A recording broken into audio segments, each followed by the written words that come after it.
গণ আন্দোলনে ক্ষমতাচ্যুত হওয়া আওয়ামী লীগের আর সরকারে আসা সম্ভব নয়, এই মন্তব্য করেছেন বিএনপি নির্বাহী কমিটির সদস্য রুহুল কুদ্দুস তালুকদার দুলু।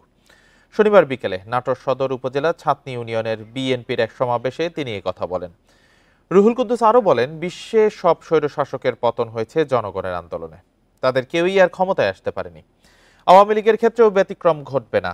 তিনি আরও উল্লেখ করেন, দেশের জনগণের উপর নয়, আওয়ামী লীগ নির্ভর করে ভারতের উপর।